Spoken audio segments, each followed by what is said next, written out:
This is a human skull. He had burned his parents' heads in that fireplace. Later, the police would go through the ash trap of that fireplace, and they would find human remains. This is what District Attorney William Brown said as he was showing evidence to the jury in the trial against Chandler Halderson, who killed and dismembered his father and dumped the parts at his girlfriend's property, and his mother in the river. Halderson was living a life full of lies, and they finally caught up to him in the worst way possible. Keep watching to know everything about this mysterious case.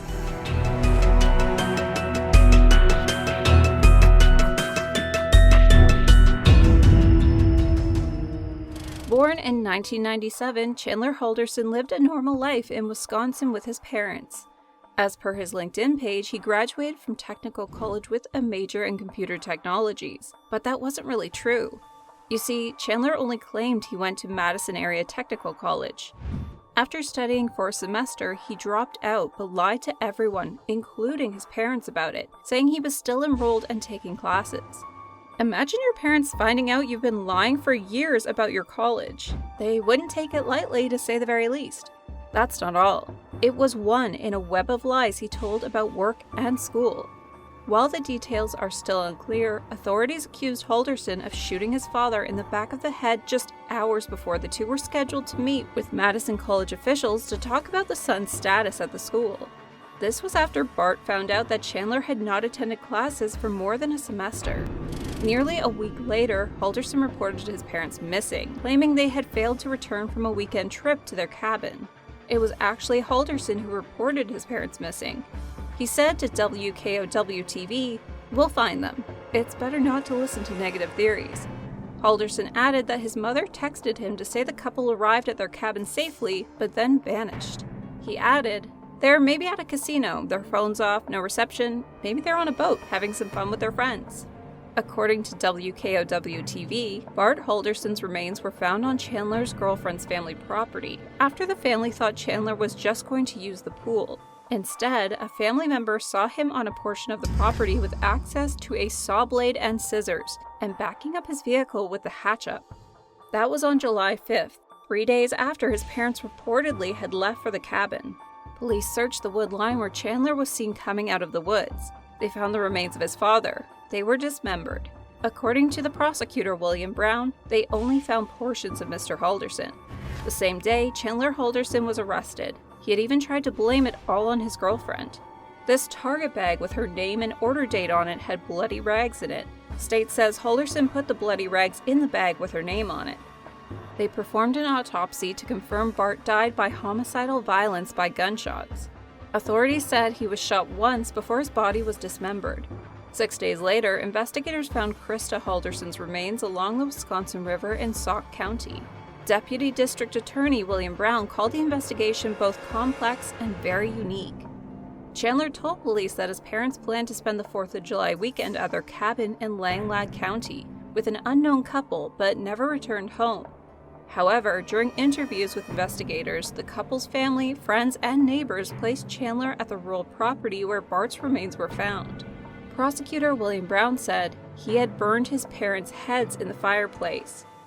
This is a human skull. He had burned his parents' heads in that fireplace. Later, the police would go through the ash trap of that fireplace, and they would find human remains. Facial bones, the knee bones, which, because we found Krista's legs, by deduction, had to be Bart. The prosecution's detailed hour-long opening statement included photos and slides. It was followed by the defense's 10-minute presentation, the main thrust of which was that the prosecution would not be able to prove Halderson's guilt beyond a reasonable doubt, which would be necessary to convict him. Attorney Catherine Dorrell described the 23-year-old college dropout as a normal kid who liked to play video games and spend time with his girlfriend, and who lived peacefully at his parents' home until their deaths. However, the defense never called any witnesses.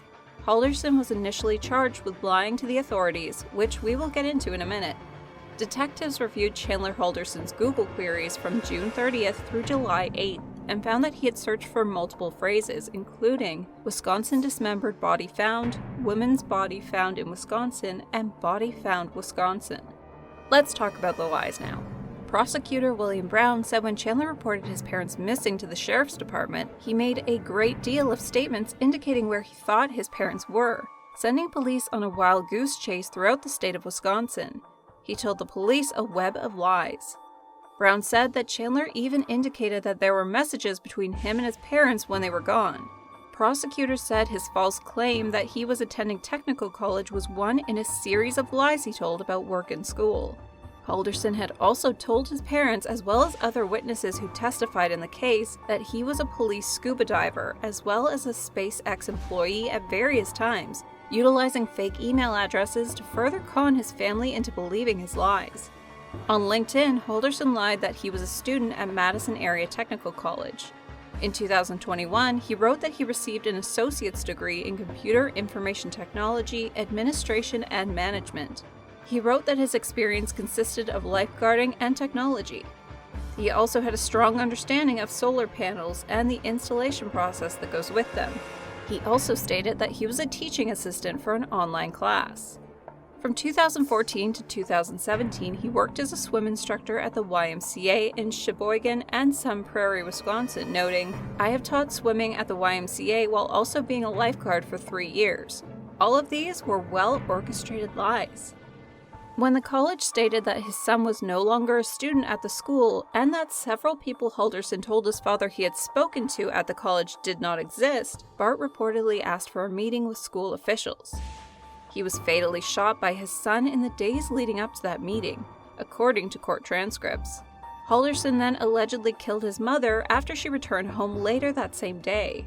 Before his arrest, Halderson gave an interview to Fox 47. He said, "My last message I got from them, they were going to White Lake for the 4th of July. There's some festivities that go around there. Better drink prices at bars, stuff like that. White Lake, Wisconsin. It was all a lie." Chandler was charged with 2 counts each of first-degree intentional homicide, mutilating a corpse, hiding a corpse, and providing false information on a missing person. As signed and dated reads, we, the jury, find the defendant Chandler M. Halderson guilty of mutilating a corpse as to Krista R. Halderson, as charged in count 7 of the amended information. A not guilty plea was entered on his behalf after he stood mute in court when the charges were read. After a multi-week trial, jurors returned guilty verdicts on all 8 counts after deliberating for just a couple of hours. He was sentenced to life without the possibility of parole. Judge Hyland said the need to protect the public was more important than the reconstruction of the Halderson family. He said, "I have to, for this sentencing, ensure that the only time Mr. Halderson comes back to the community is to have the privilege of a burial that he denied his parents." He encouraged individual family members to decide for themselves whether it was appropriate to reconnect with the defendant behind prison walls. Hyland also said he tried not to think about precisely how the defendant committed the killings. It was also mentioned that relatives would spend their lives questioning whether they missed red flags or could have done anything to save the victims from their untimely fates. Meanwhile, Chandler's brother's fiancée told the court she would fear for the remaining family's safety if Halderson was ever released.